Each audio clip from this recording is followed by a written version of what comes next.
歌剧魅影。加斯东·勒鲁。第22章。一个波斯人在歌剧院地下室的有趣且富有教义的苦难经历。波斯人的叙述。波斯人亲自讲述了他之前如何徒劳地试图从湖上进入湖边宅邸，他如何发现了第3个地下室的入口，以及最后沙尼子爵和他如何被幽灵那地狱般的想象力囚禁在刑讯室里。以下是他留给我们的叙述，我们稍后会详细说明其具体情况。我没有改动一个字，我一字不差地抄录下来，因为我认为在陪同拉乌尔返回之前，我不应该对达罗家在湖边宅邸周围的个人冒险保持沉默。如果这个故事的开头，不管多么有趣，有时似乎让我们稍微偏离了刑讯室，那只是为了更好地让我们回到那里。之后，再向我们解释了一些非常重要的事情，以及波斯人的一些迄今为止可能看起来有点奇怪的态度和行事方式之后，这是我第一次进入湖边的宅邸，波斯人写道。我曾经徒劳地请求活板门大师，在我的国家波斯，我们这样称呼埃里克，为我打开神秘的门。他总是拒绝。我自诩知道他的很多秘密和伎俩，但却徒劳地想用口令强行通过。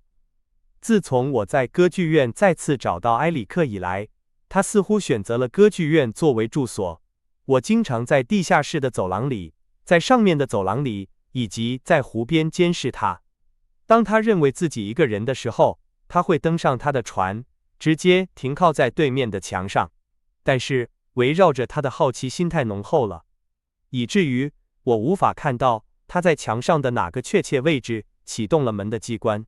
好奇心以及一个可怕的想法，这个想法是在我思考了怪物对我说过的一些话后产生的，促使我在某一天，当我反过来认为自己是一个人的时候，登上船，把它驶向我看到埃里克消失的那部分墙。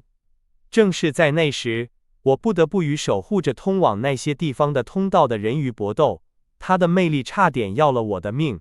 我将详细说明具体情况。我还没有离开岸边，我航行中的寂静就被一种歌唱般的叹息声打断了。它笼罩着我，这既是一种呼吸，也是一种音乐。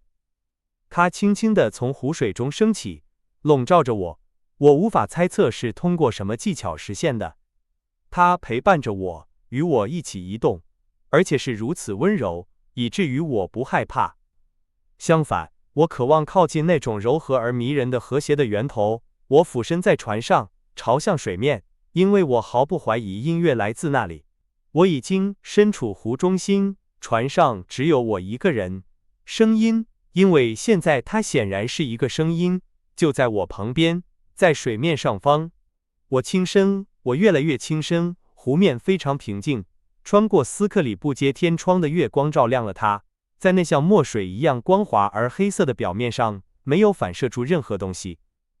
我揉了揉耳朵，想摆脱可能的嗡嗡声，但我不得不承认，没有比那伴随着我，并吸引着我的歌唱般的叹息声更和谐的嗡嗡声了。如果我有一个迷信的头脑，或者我更多地受到传说的影响，我肯定会认为我正在面对一个负责扰乱敢于在湖边宅邸水域中旅行的旅人的人鱼。但是，感谢上帝，我来自一个太喜欢幻想以至于了解其本质的国家，而且我自己过去也对此进行了相当多的研究。使用最简单的技巧，一个了解自己职业的人可以释放可怜的人类想象力。因此，我毫不怀疑我必须与埃里克的一项新发明打交道。但是，再一次，这项发明是如此完美，以至于当我俯身在船上时，我感到与其说是渴望发现这个技巧，不如说是享受它的魅力。我轻身，我继续轻身，直到几乎翻船。突然，两只巨大的手臂从水里伸出来，抓住我的脖子，用无法抗拒的力量把我拖入深渊。当然，如果我没有及时发出一声尖叫，让埃里克认出我，我就会无可挽回地迷失了。因为是他没有像他肯定打算的那样淹死我，而是游了过来，轻轻地把我放在湖边。你太鲁莽了，他对我说，站在我面前，浑身滴着那地狱般的水。你为什么要试图进入我的房子？我没有邀请你，我不想知道你或世界上任何人的事。难道你救了我的命，只是为了让我无法忍受吗？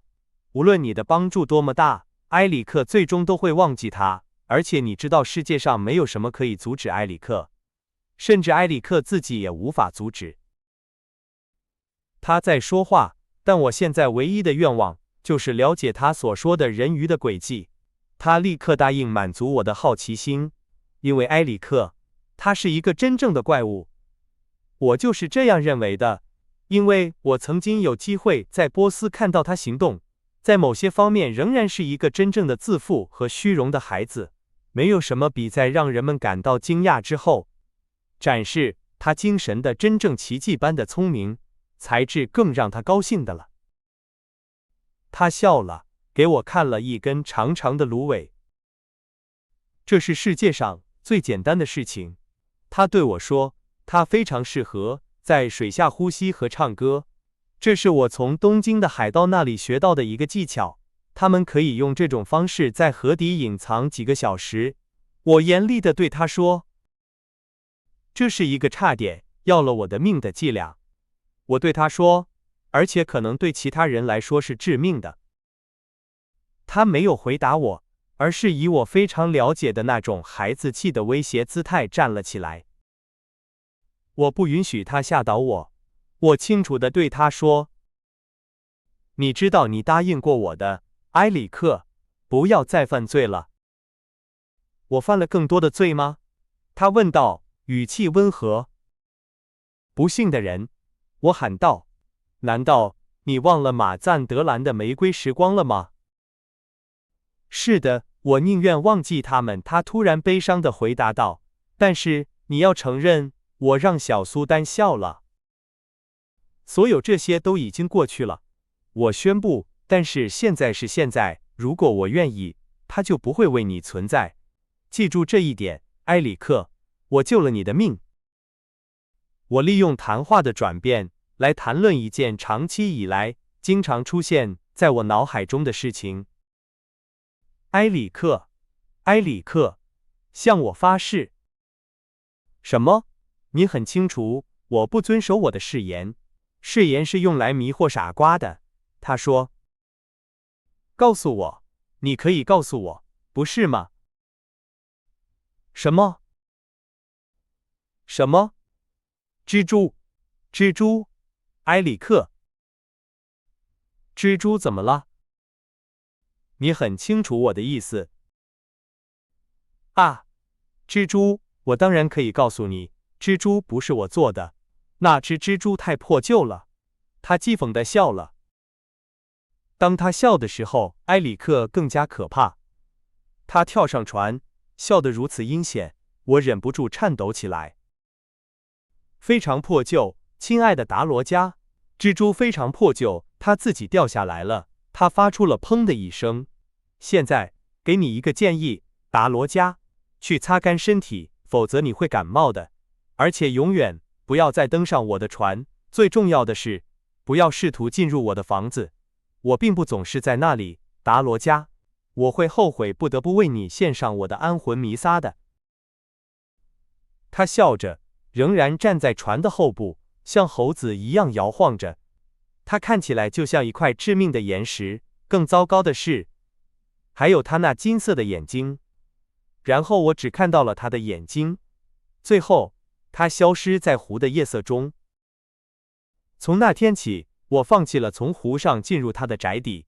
显然，那个入口被严密地监视着，尤其是在他知道我知道他之后。但是我认为应该还有另一个入口，因为不止一次，当我在监视他的时候，我看到埃里克消失在第3个地下室里，却不知道他是怎么做到的。我不需要重复一遍，自从我再次发现埃里克住在歌剧院里，我就一直生活在他可怕幻想的恐惧之下，不是因为这可能会影响到我，而是我担心其他所有人。当发生事故或致命事件时，我忍不住对自己说，也许是埃里克，就像其他人在我周围说，是幽灵。我听过多少次人们带着微笑说出这句话，可怜的人，如果他们知道那个幽灵是有血有肉的，而且比他们所唤起的虚幻的影子还要可怕，他们肯定会停止嘲笑。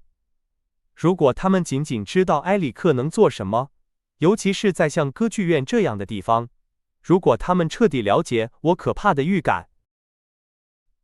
至于我没有好好地活着，尽管埃里克庄严地宣布他已经改变，并且自从他被爱是因为他是什么样的人以来，他已经变成了最正直的人。这句话暂时让我感到非常困惑，但我仍然忍不住想到这个怪物，就感到不寒而栗。他可怕的、独一无二的和令人厌恶的丑陋，使他远离了人类，而且对我来说很明显，他认为自己对人类没有任何义务。他告诉我他的爱情的方式，只是增加了我的恐惧，因为我预见到在那件新的事件中，他以我所了解的自吹自擂的语气提到了这件事，这是比以前更可怕的新悲剧的原因。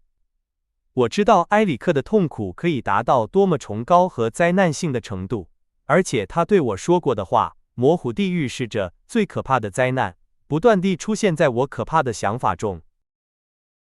另一方面，我发现了怪物和克里斯蒂娜·达埃之间建立的奇怪的道德交易。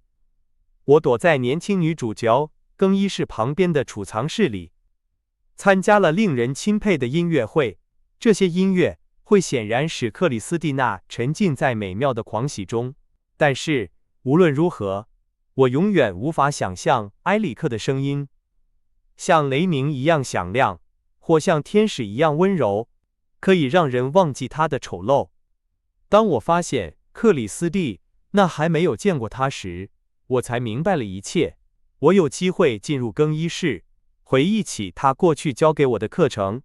我毫不费力地找到了使支撑镜子的墙旋转的弹簧，并且我通过空心砖和传声砖的技巧，看到了如何让克里斯蒂娜听到声音，就好像他就在她旁边一样。我还发现了通往喷泉和监狱的道路，通往巴黎公社社员的监狱，以及使埃里克能够直接进入舞台地下室的活板门。几天后，当我亲眼目睹并亲耳听到埃里克和克里斯蒂娜·达埃见面，并惊讶地发现那个怪物俯身在哭泣的小喷泉上，在公社社员的道路上，一切的尽头，在地下正忙着给昏倒的克里斯蒂娜·达埃擦拭额头时，我的惊讶可想而知。一匹白马，先知的白马，从歌剧院地下室的马厩里消失了，安静地站在他旁边。我出现了，这太可怕了。我看到火花从金色的眼睛里冒出来，在我说出一个字之前，我的额头就被击中了，我感到头晕目眩。当我恢复知觉时，埃里克、克里斯蒂娜和白马已经消失了。我毫不怀疑不幸的年轻女子被囚禁在湖边的宅邸里。我没有停下来思考，决定回到岸边，尽管这样做有风险。24小时以来，我一直躲在黑暗的岸边附近监视着怪物的出现，因为我确信他必须出去寻找补给。关于这一点，我必须说，当他去巴黎或敢于在公共场合露面时，他会戴上一个纸板鼻子，上面有一个小胡子，而不是他鼻子上的可怕的洞。这并没有完全消除他那令人毛骨悚然的气息，因为当他经过时，人们会在他身后说：“看，那个骗子来了。”但是这或多或少，我说或多或少，使他看起来不那么令人厌恶。因此，我正在湖边，阿佛纳斯湖，就像他曾经多次在我面前嘲笑地称呼他一样，等待着他。并且厌倦了我的漫长等待。我对自己说，他已经从另一扇门，从第3个地下室进去了。这时我听到黑暗中传来一声小小的水花声，我看到金色的眼睛像灯塔一样闪耀。不久之后，船就来了。埃里克跳到岸上，朝我走来。你已经在这里24小时了，他说，你让我很累。我警告你，这一切都会以非常糟糕的方式结束，而且这是你自找的，因为我对你的耐心是巨大的。你以为你在跟踪我，你这个大傻瓜，原文如此，是我在跟踪你，而且我知道你对我的所有了解。昨天我在公社社员的道路上原谅了你，但是我现在认真地告诉你，我不想再见到你了。这一切都非常鲁莽，我仍然想知道你是否知道，如果你坚持说话，会发生什么。他非常生气，我小心地没有打断他。在像海豹一样喘气之后，他向我解释了他认为与我所担心的相对应的事情。是的，你现在必须知道，一劳永逸的说话对你意味着什么。我告诉你，由于你的鲁莽，因为你已经被粘帽子的影子拦下了2次，他不知道你在地下室里做什么，并且把你带到了董事面前。他们把你当做一个喜欢魔术和剧院聚光灯的幻想波斯人。我当时在那里。是的，我在办公室里。你很清楚我在任何地方。我告诉你，由于你的鲁莽，他们最终会问你在这里寻找什么，并且他们会像你一样寻找埃里克，并且他们会发现湖边的宅邸。在这种情况下，对你来说更糟糕，我的朋友，对你来说更糟糕。我不对任何事情负责。他又像海豹一样喘气，什么都不负责。如果埃里克的秘密不再是埃里克的秘密，对许多人来说更糟糕。这就是我要告诉你的全部内容，除非你是一个大傻瓜，原文如此，否则应该足够了，除非你不知道说话是什么意思。他坐在船的后部，用脚后跟敲击小船的木头，等待着我的回答。我只是对他说，我不是来这里找埃里克的。那你来找谁？你很清楚，克里斯蒂娜·达埃。我有权邀请他到我家。他回答我，他爱我，因为我是什么样的人。这不是真的。我回答，你绑架了他。听我说，他对我说，如果你向我证明他爱我，就像我现在的样子，你保证不再干涉我的事情吗？是的，我保证，我毫不犹豫地回答，因为我认为对于这样一个怪物来说，这种证明是不可能的。好吧，这很简单。克里斯蒂娜·达埃想什么时候离开这里都可以，而且他会回来的。是的，他会回来的，因为他想回来。他会自己回来的，因为他爱的是我这个人。哦，我怀疑他是否会回来。但是你的义务是让他离开，不要打扰他。我的义务？你这个大傻瓜，原文如此，是我的意志。我的愿望是让他离开，而且他会回来的，因为他爱我。我向你保证，这一切都会以一场婚礼结束，一场在马德莱纳教堂举行的婚礼。你这个大傻瓜，原文如此。你终于相信我了吗？我告诉你，婚礼弥撒已经写好了，你会看到什么样的垂帘经？他再次用脚后跟敲击船的木头，发出一种节奏，伴随着他低声唱着：垂帘经，垂帘经，垂帘经，怜悯我们。你会看到的，你会看到什么样的弥撒？听着，我总结道，如果我看到克里斯蒂娜·达埃离开湖边的房子，并且自由地回到那里，我就相信你。而且你不会再干涉我的事情了吗？好吧，你今晚就会看到。来参加化妆舞会，克里斯蒂娜和我将会四处走走，之后你将会躲在储藏室里，并且你将会看到克里斯蒂娜，她已经回到了她的化妆间，她只想再次踏上公社社员的道路。好吧，如果我真的看到了这一点，我就不得不接受它，因为一个美丽的女人总是有权爱上最可怕的怪物，尤其是在像这种情况一样，她拥有音乐的诱惑力，而且这个女人恰好是一位非常值得称赞的歌手。现在走吧，我必须出去购物。因此，我离开了，仍然为克里斯蒂娜达埃感到不安，但最重要的是，在我内心深处沉思着一个可怕的想法，这个想法是他因为我的鲁莽而唤醒的。我对自己说，这一切将会如何结束？尽管我有点宿命论，但我无法摆脱一种难以名状的焦虑，因为我有一天让那个今天威胁着许多人的怪物活下来的责任是多么的不可思议。令我非常惊讶的是，事情正如他所预言的那样发生了。克里斯蒂娜·达埃离开了湖边的房子，并且多次返回，显然没有人强迫他。然后我想忘记这个充满爱的谜团，但是这对我来说非常困难，尤其是因为那个可怕的预感。我无法停止思考埃里克。无论如何，我顺从地保持极度的谨慎，没有犯下再次回到湖边或再次踏上公社社员的道路的错误。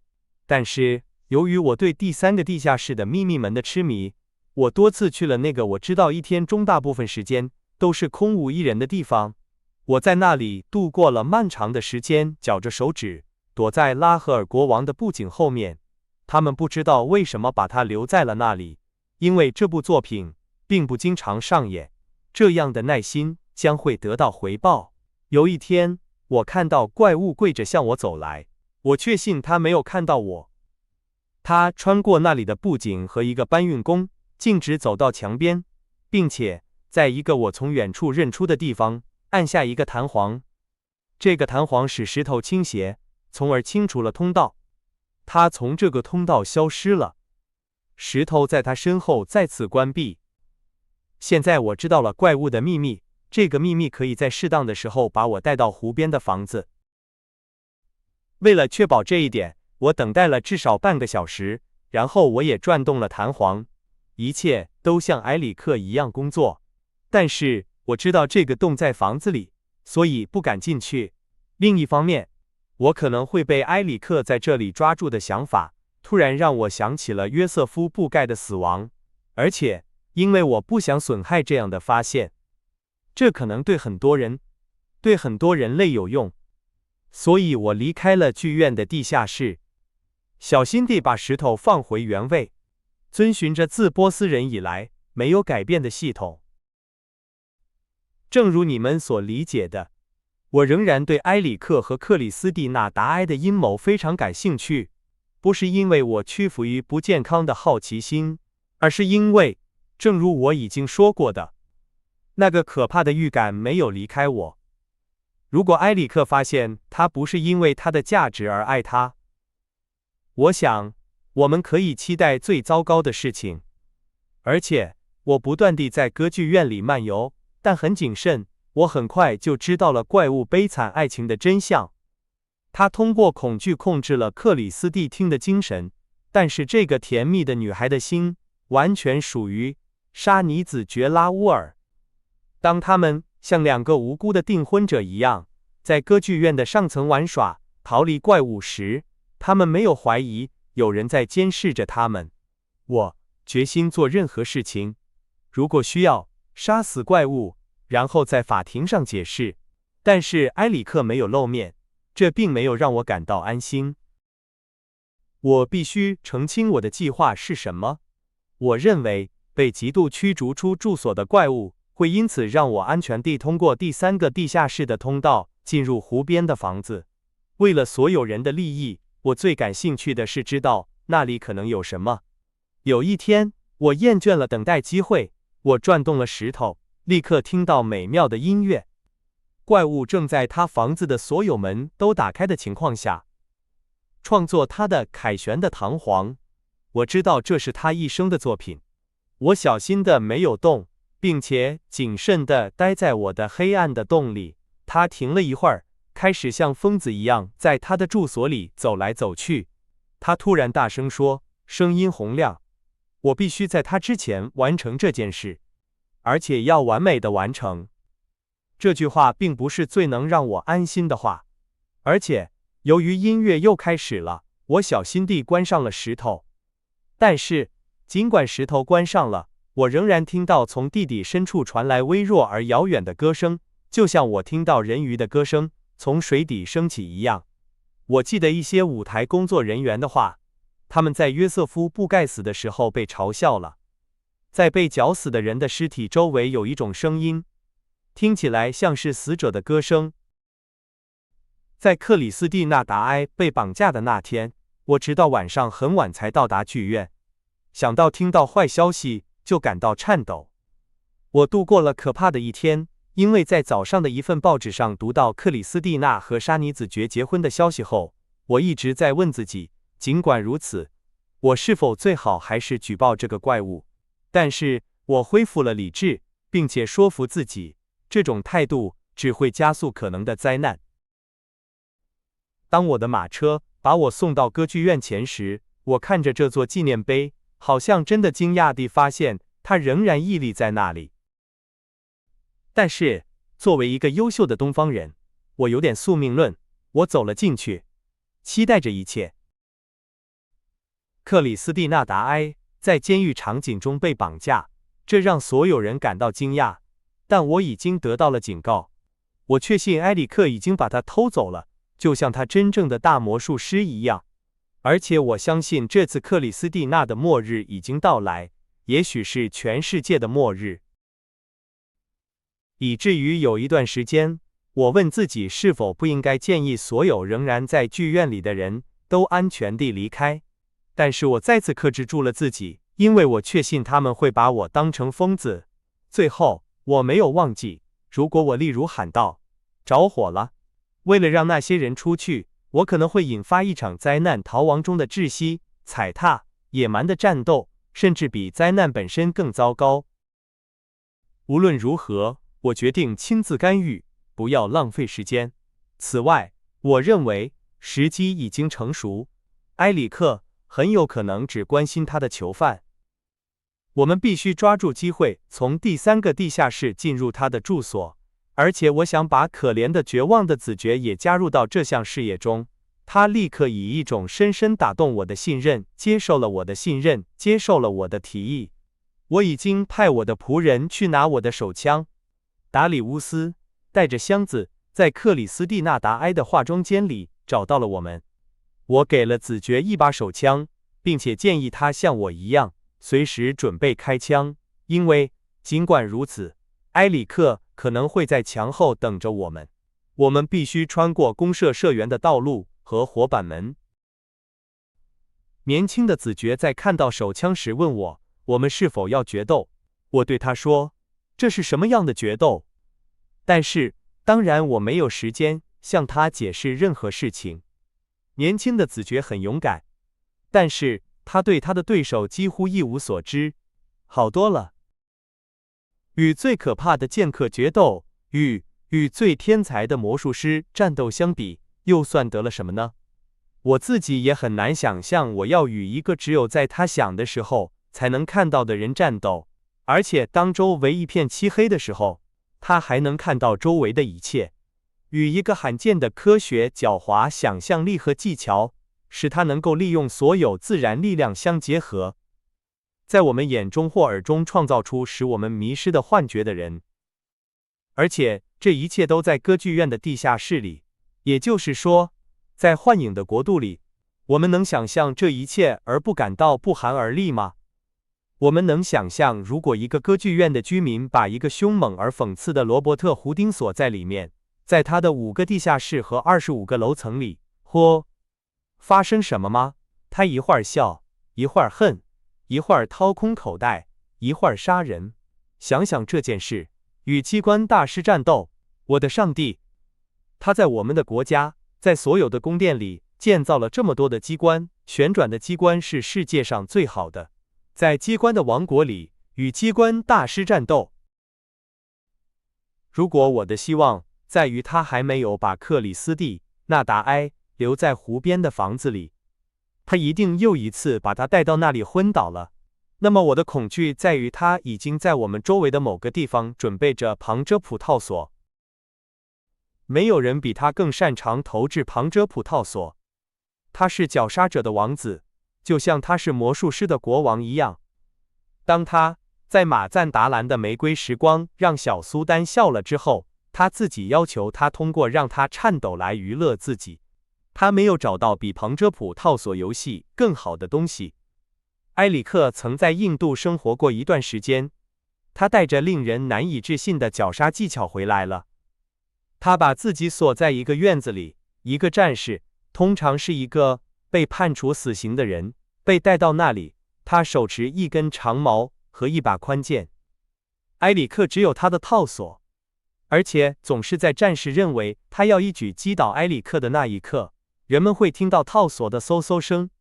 埃里克手腕一动，就把细套索勒在敌人的脖子上，并且立刻把他拖到小苏丹和他的女仆面前。他们从窗户里看着并鼓掌。小苏丹也学会了投掷旁遮普套索，并且用这种方式杀死了他的几个女仆，甚至还有一些来拜访他的朋友。但是我宁愿放弃马赞达兰玫瑰时光的可怕主题。如果我已经说过了，那是因为当我和沙尼子爵到达歌剧院的地下室时，我必须警告我的同伴注意这种可能性。这种可能性总是威胁着我们周围的绞杀。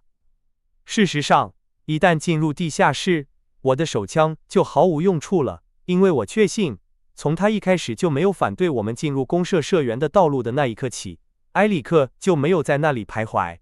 但是他总是可以绞杀我们。我没有时间向子爵解释所有这些，而且我不知道，如果我有时间，我会不会用它来告诉他，在某个地方，在阴影中，有一个旁遮普套索准备嗖嗖作响。完全没有必要使情况复杂化，我只是建议沙尼先生始终将手保持在眼睛的高度，处于射击位置。在这种姿势下，即使是最熟练的绞杀者，也无法成功的投掷旁遮普套索。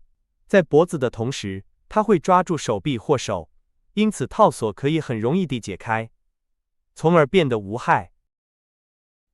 在避开了警察局长和一些关门的人，消防员第一次遇到了灭鼠人，并且在粘帽子的男人面前没有被注意到之后，我和子爵设法毫无阻碍地到达了第三个地下室。在拉合尔之王的框架和布景之间，我启动了石头的弹簧，并且跳进了埃里克在歌剧院地基墙壁的双层外壳中建造的住所，而且非常简单。因为埃里克是歌剧院建筑师菲利普·加尼埃最早的工头之一，而且当在战争、巴黎围困和公社期间正式暂停工作时，他仍然神秘地独自工作。我对埃里克足够了解，以至于自认为可以发现他在这段时间里可能设计的所有诡计。跳进他的房子里，我也一点都不平静。我知道他用马赞达兰的某个宫殿做了什么。他把世界上最高贵的建筑变成了魔鬼的房子。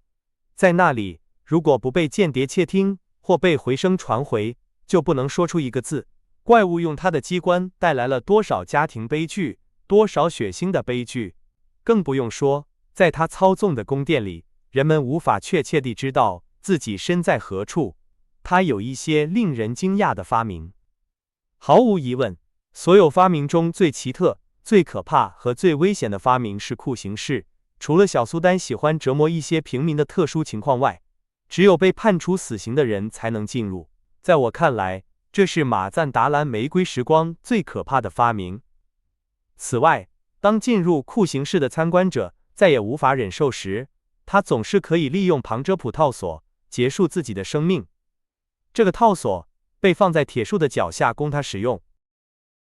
因此，在进入怪物住所后不久，我惊讶地发现夏尼子爵和我刚刚跳进去的房间正是马赞达拉玫瑰时光酷刑室的精确重建。我在我们脚下找到了我整夜都非常害怕的庞遮普套索，我确信那个套索已经被约瑟夫·布盖使用了。舞台总监一定像我一样，在埃里克启动第3个地下室的石头的那一刻发现了埃里克。然后，出于好奇，他试图在石头再次关闭之前通过，并且掉进了酷刑室。他再也没有从那里出来，只是被绞死了。我可以很好的想象埃里克拖着他想摆脱的尸体，一直拖到拉合尔之王的布景那里，并且把他挂在那里以儆效尤，或者增加迷信的恐怖。这应该有助于他监视洞穴的入口。但是，经过思考，埃里克又去找了庞遮普套索。这个套索是用猫肠制成的，非常奇怪，可能会引起调查法官的好奇心。这就是绞死绳消失的原因。现在我发现，在酷刑室里，套索就在我们脚下。我一点也不胆小，但是一股冷汗浸透了我的脸。手电筒，它的小红盘在非常著名的房间的墙壁上移动，在我的手中颤抖。夏尼先生注意到了，并且对我说：“怎么了，先生？”我猛烈地示意他闭嘴，因为我仍然抱有最后的希望，那就是我们在酷刑室里，怪物并不知道。但是，即使是这种希望也不是救赎，因为我仍然可以很好地想象，从地下室的一侧，酷刑室保护着湖边的房子，也许甚至是自动的。是的，酷刑也许会自动开始。谁能说出我们的哪些姿势会引发它们？我建议我的同伴保持绝对的静止，一种令人窒息的沉默笼罩着我们。我的红色手电筒继续绕着酷刑室转动。我认出了它，是的，我认出了它。